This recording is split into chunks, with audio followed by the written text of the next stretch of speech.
A tan solo un par de horas de Santiago, comienza una de las rutas bikepacking más espectaculares de la región metropolitana. Una ruta salvaje, de viento, piedra y altura. Con más de 60 kilómetros de extensión y alcanzando los 2.600 metros sobre el nivel del mar, la Ruta del Cóndor atraviesa la cordillera que une el Cajón del Maipo con Farellones.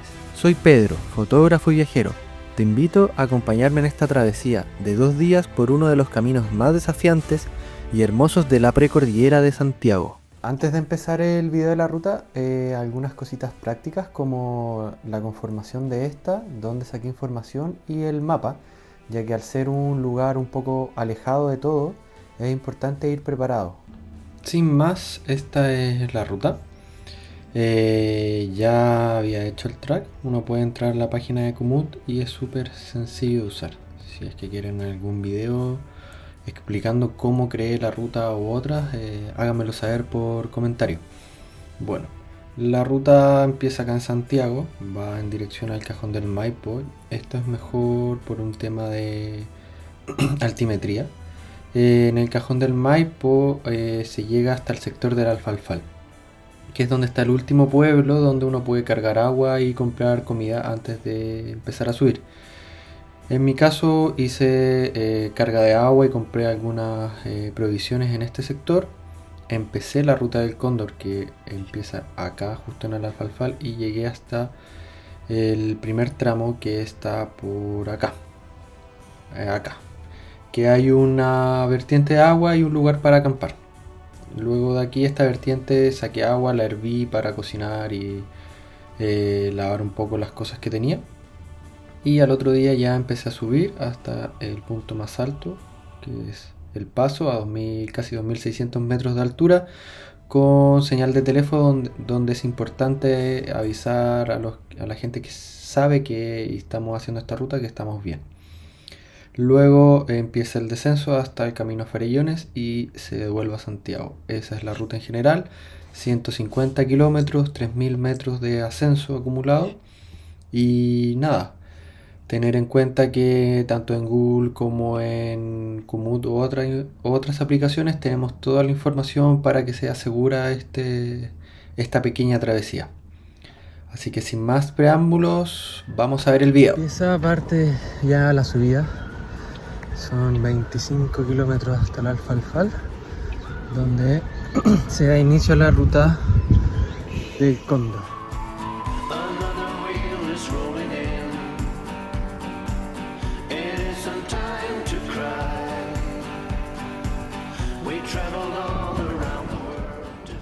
Acá seguimos subiendo ya. El peso en las piernas se está notando, pero está increíble el paisaje montañés.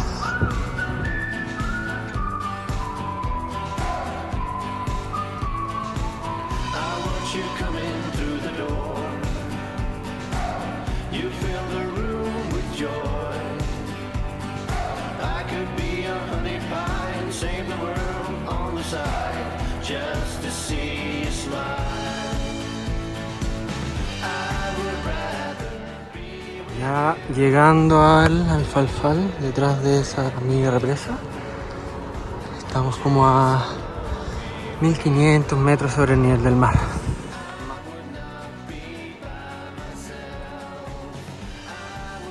A las 3:30 de la tarde llegaba a el Alfalfal, el último pueblo de este camino. Acá existe una pequeña hidroeléctrica que suministra energía a Santiago.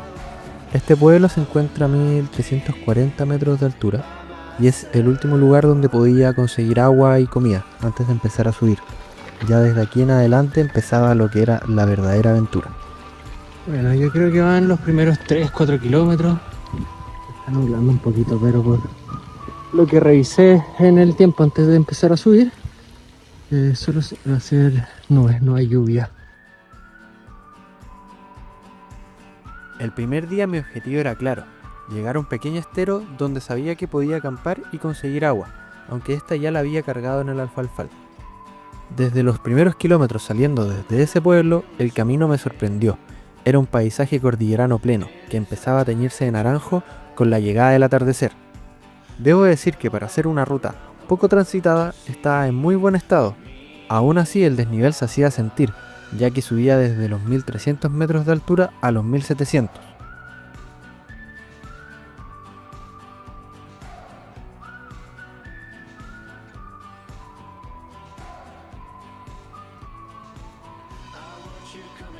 Y así subiendo y subiendo llegaba el día a su fin. Ya eran las 7 de la tarde y era hora de armar el campamento, al lado del camino y en el estero que había visto en el mapa.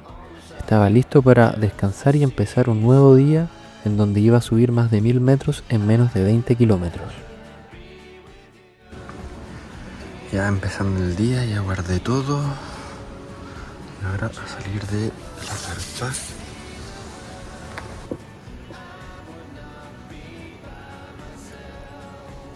Y luego de un buen desayuno dejaba todo limpio, desmontaba el campamento y partía a subir la ruta del Cóndor.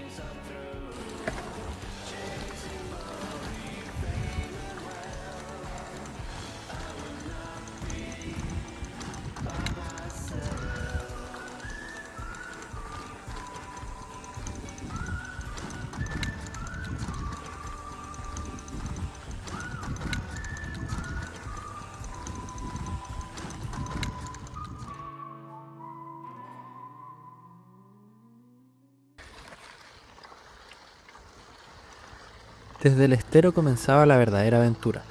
El camino se volvía cada vez más solitario y también más rudo. Grietas, tramos de arena suelta y ascenso constante que no daba tregua. Rápidamente ganaba altura pedaleando al borde de un imponente acantilado.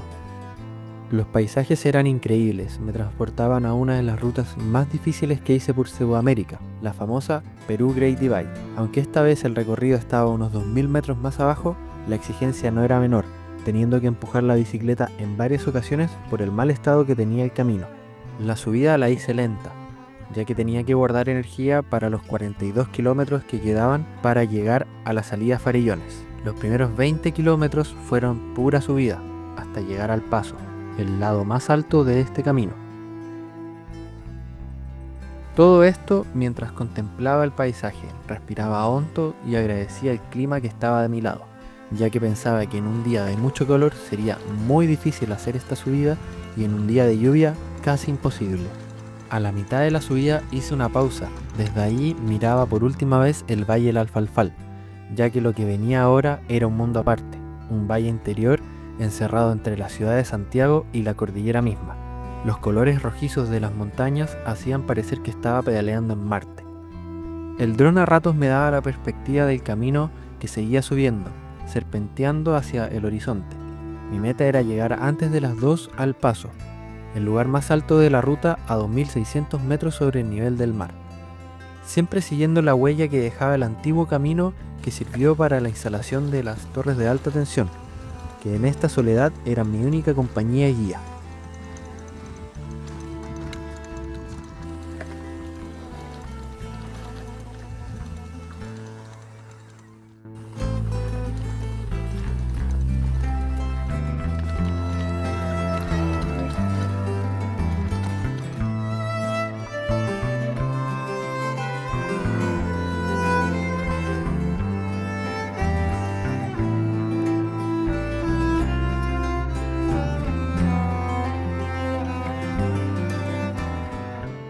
Llegar al Paso fue un pequeño triunfo. El cielo se había nublado hacia la cordillera, parecía que venía una tormenta, pero hacia adelante estaba despejado, lo que era una buena señal, porque una tormenta eléctrica acá puede llegar a ser muy peligrosa. Aproveché la poca señal que tenía para avisar que estaba bien, disfruté un momento del silencio absoluto que solo era quebrado por el viento. La bajada comenzaba, y con ello un nuevo tipo de desafío.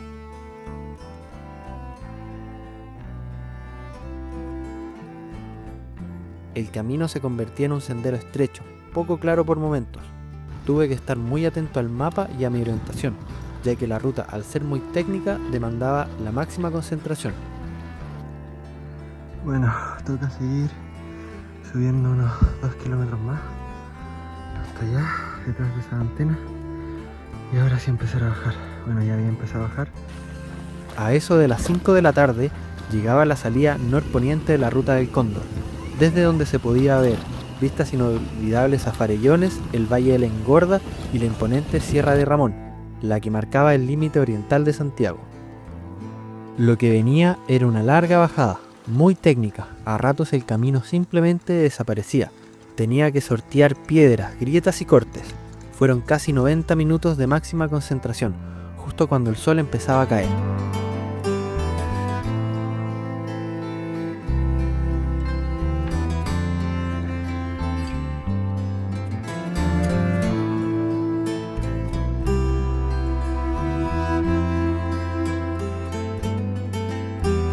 Pero finalmente, con la última luz del día, llegaba a la salida oficial de la Ruta del Cóndor. Fueron 2 días intensos, solitarios y hermosos, una travesía perfecta antes del receso de invierno, que traerá nuevas aventuras, esta vez lejos de Santiago. Si te gustó esta travesía por la Ruta del Cóndor, te invito a dejar tu comentario, compartirlo y suscribirte a este canal. Eso me ayudará muchísimo a seguir creciendo con este tipo de contenido. Puedes seguirme también en mi Instagram Pedro Glavich para ver más fotografías, rutas y aventuras sobre 2 ruedas. Gracias por pedalear conmigo y nos vemos en la próxima ruta.